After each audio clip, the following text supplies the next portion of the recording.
বিহান আমার সাথে মিথ্যা ভালোবাসার নাটক করে আমাকে একটা সুন্দর বাড়িতে নিয়ে যায়। বাড়িটি দেখে আমার খুব পছন্দ হয়েছিল, আর তাই আমি নিজ ইচ্ছা থেকেই বলছিলাম যে আমি ঘরে প্রবেশ করতে পারি। বিহান বলল, এটা তোমার বাড়িই হবে। আমি যখন ঘরে প্রবেশ করলাম তখন দিহান দরজাটা আটকে দিল আর আমাকে বলল আমি চুপচাপ যেন বিছানায় শুয়ে পড়ি। আমি বললাম, দিহান না, আমি এখানে শুনব কেন? আমি বললাম, আমি কিন্তু চিৎকার করব। বিহান বলল, তোমার চিৎকার বাহির থেকে কেউ শুনতে পারবে না। তারপর দিহান আমার সাথে যা করেছিল বন্ধুরা তার গল্পতে শুনতে পারবেন।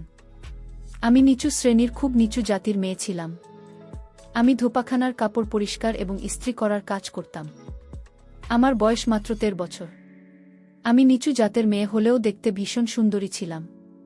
আমার অনেক লম্বা চুল ছিল, কিন্তু আমি অশিক্ষিত ছিলাম। এমনকি নিজের নামও লিখতে জানতাম না। ছোট থেকেই পড়াশোনার প্রতি আমার কোনো আগ্রহ ছিল না। যেহেতু আমরা নিচু জাতির মেয়ে ছিলাম, তাই পেটের ভাত জোগাড় করার জন্য বাবা মা ছোট থেকেই কাজে লাগিয়ে দেয়।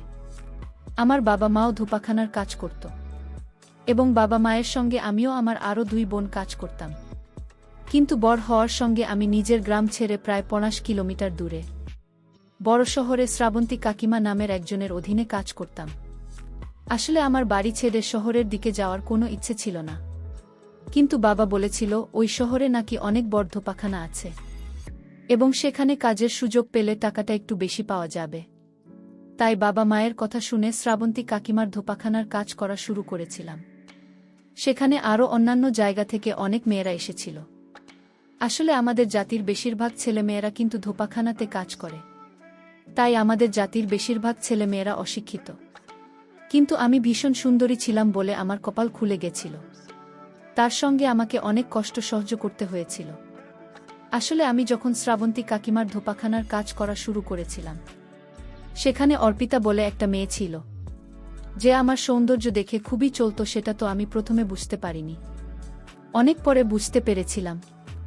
এবং শ্রাবন্তী কাকিমার ধোপাখানা যারা কাজ করত তারা কিন্তু সবাই আমাকে খুব ভালোবাসত, কারণ আমি খুব নম্র স্বভাবের ছিলাম এবং আমি খুব সুন্দরী ছিলাম বলে সবাই আমার চেহারার দিকে তাকিয়ে থাকত।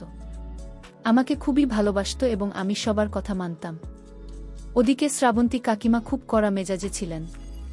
কাজে কিছু ভুল ত্রুটি হলে আমাকে বকাও দিতেন, কিন্তু উনি ভিতর থেকে খুব নরম মনের ছিলেন। কারণ আমার যখন মন খারাপ হতো তখন আমি বাড়ি যেতে চাইলে শ্রাবন্তী কাকিমা বাধা দিত না।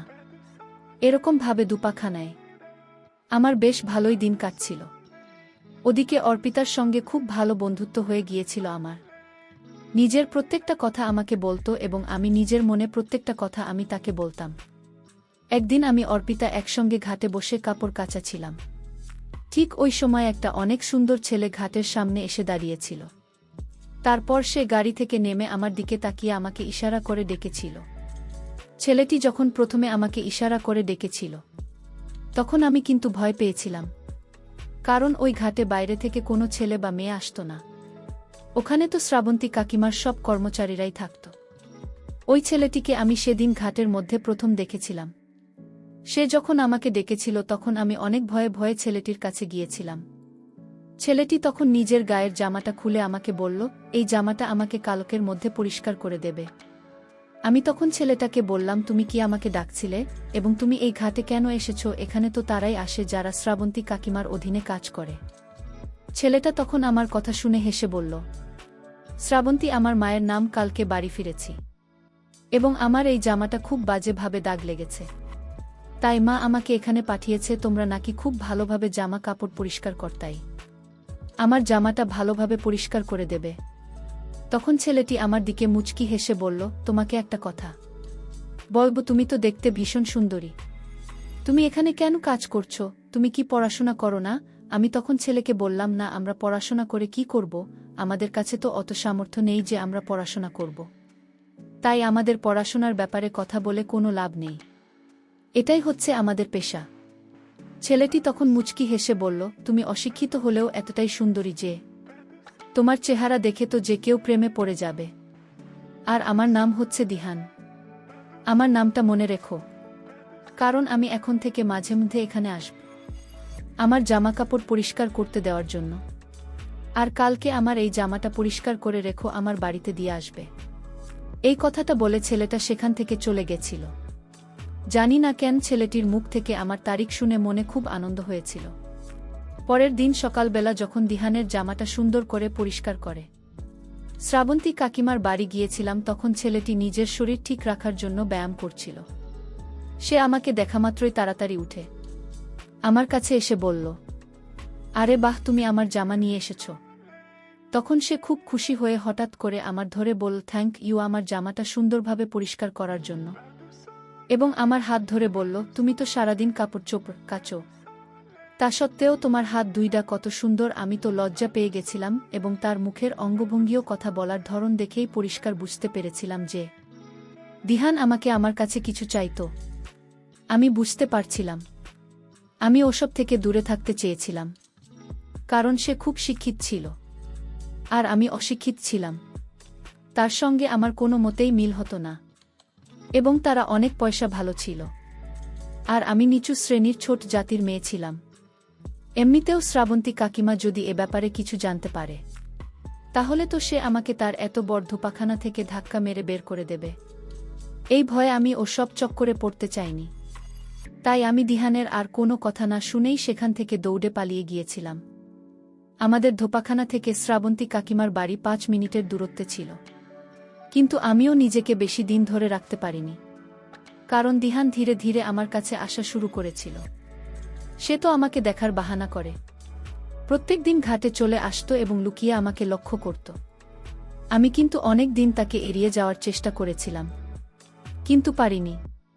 সে তো আমাকে নিজের প্রেমের জালে ফাঁসিয়েছিল এবং বলেছিল সে নাকি আমাকে অনেক সুখে রাখবে। আমি তাকে অনেক এটা বোঝানোর চেষ্টা করেছিলাম যে তার সঙ্গে আমার কিন্তু বিন্দুমাত্র মিল হয় না। আমি দেখতে সুন্দরী হলেও অশিক্ষিত এবং তার মা কোনো দিন আমাদের দুজনের দেহান্ত আমার কোনো কথা শুনতে রাজি হয়নি। সে তো আমার ভালোবাসা পাওয়ার জন্য উন্মুক্ত হয়ে পড়েছিল। আমি যখন তার প্রেমে পড়ে গিয়েছিলাম তখন সে একদিন আমাকে সিনেমা দেখতে নিয়ে গিয়েছিল এবং এই কথাটা কিন্তু কেউ জানত না। এমনকি আমি তখনও এ ব্যাপারে কিছু বলিনি যে আমি শ্রাবন্তী কাকিমার ছেলেকে প্রেম করি। তখন আমরা দুজন কিন্তু লুকিয়ে দেখা করতাম। সেদিন আমি যখন দিহানের সঙ্গে দেখা করে বাড়ি ফিরছিলাম তখন অর্পিতা আমাকে বলেছিল, তোর ব্যাপারে আমি সব কিছু জেনে গেছি। আমি তার কথা শুনে আমি অনেক বেশি ঘাবড়ে গিয়ে বলেছিলাম, আমার ব্যাপারে কি জেনেছিস? অর্পিতা তখন বলেছিল, তুমি শ্রাবন্তী কাকিমার ছেলের সঙ্গে প্রত্যেক দিন দেখা করিস। অর্পিতা যখন আমারও দিহানের ব্যাপারে সব কিছু জেনে গিয়েছিল তখন আমি বাধ্য হয়ে তাকে সব কিছু সত্যি কথা বলেছিলাম। নিজের মুখে বলেছিলাম। অর্পিতা তখন সবকিছু শোনার পরে অনেক রেগে বলেছিল, তুই যা করছিস অনেক বড় ভুল কাজ করছিস, কারণ তুই একটা অশিক্ষিত নিচু জাতির মেয়ে আর ছেলেটা অনেক শিক্ষিত এবং বলল তাই তোর কাছ থেকে ওর প্রয়োজন মিটিয়ে তোকে ফেলে দেবে। আমাদের এখনও এত ভালো কপাল হয়নি যে আমাদের মতো নিচু জাতির মেয়েকে কোনো ভালো ছেলে পছন্দ করবে। তাই তোকে আগে থেকেই বলে রাখছি, তুই কিন্তু ভুল পথে পা রেখেছিস। তোর বাবা মা তোকে এখানে টাকা ইনকাম করার জন্য পাঠিয়েছে আর তুই তো অনেক বড় বড় স্বপ্ন দেখতে শুরু করেছিস। তোর কি মনে হয় একটা শিক্ষিত বড়লোক সুন্দর ছেলে তোর মতো মূর্খ মেয়ে কেন বিয়ে করবে? ও তো অনেক ভালো মেয়ে পেয়ে যাবে। ও তো তোর সঙ্গে ভালোবাসার নাটক করছে। তোর সঙ্গে ভালোবাসার নাটক করে তোর আসল সম্পদ কেড়ে নিয়ে তারপর তোকে নিজের জীবন থেকে ছুঁড়ে ফেলে দেবে। অর্পিতার সব কথা শোনার পরে আমার খুব কষ্ট হয়েছিল, কারণ অর্পিতা যে কথাগুলো বলেছিলেন সেগুলো যে সত্যি হবে না সেটা তো বলা যায় না। এবং আমি দিহানকে কিন্তু অনেক ভালোবাসতে শুরু করেছিলাম। তার টাকা পয়সা দেখে নয়, আমি তো তাকে মন থেকে এই ভালোবাসতে শুরু করেছিলাম। এবং আমি এটা ভালোভাবে জানতাম যে শ্রাবন্তী কাকিমা আমাদের দুজনের ব্যাপারে জানলে কিন্তু আমাকে সেখান থেকে ধাক্কা মেরে বের করে দেবে। আমি তো বুঝতে পারছিলাম না এবার আমি কি করব। পরের দিন আমি বিহানের সঙ্গে দেখা করে অর্পিতার সব কথা দিহানকে বলেছিলাম এবং আমি তাকে এটাও জিজ্ঞেস করেছিলাম যে সে আমার মতো একজন অশিক্ষিত মূর্খ মেয়েকে কেন পছন্দ করেছে। সে তো আমার থেকে আরও ভালো ভালো মেয়ে পেয়ে যাবে। সেদিন দিহান আমাকে বলেছিল সে নাকি আমার সৌন্দর্য দেখে আমার প্রেমে পড়েছে এবং আমি যে অশিক্ষিত এতে নাকি তার কোনো অসুবিধে নেই এবং সে নাকি গ্রামের মেয়েদের খুব পছন্দ করে। এই জন্যই তো সে শহরে থাকা সত্ত্বেও শহরের কোনো মেয়েকে পছন্দ করেনি। সে নাকি আমার সৌন্দর্য এবং নম্রতা দেখে আমাকে পছন্দ করেছে। তারপর সেদিন রাত্রিবেলা দিহান নিজের বাড়িতে আমাকে ডেকেছিল। শ্রাবন্তী কাকিমা যেহেতু বেশিরভাগ সময় লঞ্চটিতে থাকতেন, উনি সব সময় আমাদের কাজকর্ম দেখাশোনা করতেন। ওই জন্য উনি বেশিরভাগ সময় কিন্তু লন্ড্রিতে থাকতেন, কারণ দিহানের বাবা অনেক আগেই মারা গিয়েছিল এবং দিহানের বাবা মারা যাওয়ার পর থেকেই ব্যবসা তার মা দেখাশোনা করে। যে দিন থেকে অর্পিতা আমাদের ব্যাপারে সব কিছু জানতে পেরেছিল, সেদিন থেকে কিন্তু দিহানের সঙ্গে দেখা করলে আমি তাকে সবকিছু এসে বলতাম। জানি না কেন তখন সে আমাকে একটাই কথা বলতো যে, এসব কথা আমাকে শুনিয়ে কি লাভ হবে, তাই তোর প্রেমের কথা তুই নিজের কাছে রাখ। সেদিন রাত্রিবেলা আমি যখন দিহানের বাড়িতে গিয়েছিলাম, তাদের বাড়ির পেছন দিক দিয়ে দিহানের ঘরে ঢুকেছিলাম। আসলে দিহান আমাকে আগে থেকেই বলে রেখেছিল বাড়ির পিছন দিকের দরজা দিয়ে তার ঘরের ভিতরে আসতে। সেদিন আমি যখন তার ঘরে গিয়েছিলাম তখন সে আমাকে বলল, আজ আমি তোমার কাছে একটা জিনিস চাই দিবে। আমি বললাম, কি জিনিসে বল, আজ রাত তুমি আমার সাথে থাকবে। আমি বললাম, না, এটা হতে পারে না, আমি এসব এখন জানাতে চাই না।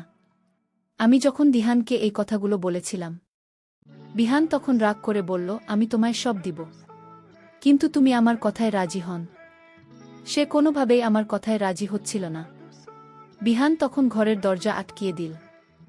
আমি বললাম, দরজা আটকালে কেন? সে বলল, আজ যদি তুমি আমার কথা না রাখ তাহলে কিন্তু তোমার সাথে আমার দেখা হবে না। তখনই আমি বুঝতে পেরেছিলাম সে আমাকে সত্যিকারের ভালোবাসে না, সে আমার কাছে তার নিজের ইচ্ছা পূরণ করতে চায়। আমি বললাম, দিহান, আপনি খুব বাড়াবাড়ি করছেন, আপনি দরজা খুলুন, নইলে আমি চিৎকার করব। আমি চিৎকার করব। কিন্তু আমি চিৎকার করার আগেই দরজার বাইরে থেকে আমানত দিল।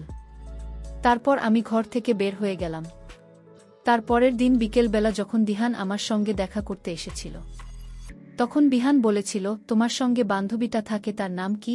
আমি তখন বলেছিলাম, তার নাম অর্পিতা। বিহান তখন বলেছিল, অর্পিতা নাকি দিহানের কাছে তাদের পিতা নিয়েছিল, এবং আমি তাকে বলেছিলাম যে দিহান তার পিতা খুব পছন্দ করে, এবং বিহান বলেছিল অর্পিতা নাকি তার জন্য তাদের পিতা নিয়েছিল। আমি তো এটা বুঝতে পারছিলাম না, সে তো আমাদের দুজনের ভালোবাসা মেনে নেয়নি, তাহলে সে দিহানের জন্য কেন তালের পিঠা নিয়ে গিয়েছিল? এমনকি দেহান তো তাদের পিতা দেখে এটাই ভেবেছিল যে আমি হয়তো নিজের হাতে রান্না করে অর্পিতাকে দিয়ে পাঠিয়েছি তার জন্য, তাই সে খুব তাড়াতাড়ি তাদের পিতা পছন্দ করে খেয়েছিল। এবং তালের পিঠা খাওয়ার পরে দিহান জানতে পেরেছিল যে ওই পিতা নাকি অর্পিতা নিজে হাতে রান্না করে তার জন্য নিয়ে এসেছে। আমি তাকে এই কথাটা জিজ্ঞেস করিনি যে সে কেন দিহানের জন্য তালের পিঠা নিয়ে গেছিল। তারপরের দিন সকালে আমি যখন একটা গ্রাহকের জামা কাপড় কেচে মেলে দেওয়ার জন্য যাচ্ছিলাম, ওই সময় অর্পিতা এসে বলল, বিহান নাকি আমার জন্য ঘাটের কাছে দাঁড়িয়ে আছে, সে নাকি আমাকে খুব তাড়াতাড়ি ডেকেছে, দিহান আমাকে ডেকেছে। এই কথা শুনে তো পরিষ্কার করা কাপড় চোপড়গুলোকে ওখানে রেখে তাড়াতাড়ি দিহানের সঙ্গে দেখা করতে গিয়েছিলাম। তারপর যখন আমি তার কাছে গিয়েছিলাম, তখন সে বলল, আমি তোমার বান্ধবীকে ভালোবাসি। আমি বলেছিলাম, আমি জানি তুমি একটা খারাপ মানুষ, তুমি সুন্দরী মেয়েদের সাথে প্রেমের নাটক করে তাদের মূল্যবান সম্পদ কেড়ে নাও, এটাই তোমার উদ্দেশ্য। আমি এই কথা বলতে দিহান আমাকে বলল, তোমার সাথে আজ একটা জরুরি কাজ আছে। আমি বললাম, কি কাজ এখানে বলেন? সে বলল, না, তুমি আমার সাথে যেতে হবে, কাজটা এখানে হবে না, কাজটা বাড়িতে গিয়ে করতে হবে। তারপর দিহান আমায় বলল, এই যে তোমার চোখের সামনে যে বাড়িটা দেখতে পাচ্ছ সেটা হচ্ছে তোমার আর আমার বাড়ি, আমরা বিয়ের পর এখানেই থাকব। ঘরটা দেখে আমার খুব পছন্দ হলো। আমি নিজ থেকে বললাম, দ্বিধা নেই, ঘরে কি আমরা একটু যেতে পারি? আমি বললাম, অবশ্যই যেতে পারবে, এটা তো তোমারই ঘর। তারপর আমি যখন ঘরে প্রবেশ করলাম, আমি ঘরের ভিতরের সৌন্দর্য দেখে অবাক হলাম। তারপর দিহান হঠাৎ করে দরজাটা আটকে দিল। তারপর দিহান আমাকে বলল, তুমি বিছানায় শুয়ে পড়। তারপর বন্ধুরা, কি হয়েছিল সেই ঘটনাটি আগামী পর্বে আপলোড দেওয়া হবে। প্রিয় বন্ধুরা, গল্পটি ভালো লাগলে অবশ্যই কমেন্ট করে জানাবেন। আর নিয়মিত এমন আলাদা স্বাদের গল্প শুনতে ভিডিওটিতে লাইক এবং চ্যানেলটিকে সাবস্ক্রাইব করে সাথেই থাকুন। আর হ্যাঁ, নোটিফিকেশন বেলটি অল করে রাখবেন, যাতে পরবর্তী গল্প সবার প্রথমে আপনাদের কাছে পৌঁছে যায়। ধন্যবাদ বন্ধুরা, ধন্যবাদ সবাইকে।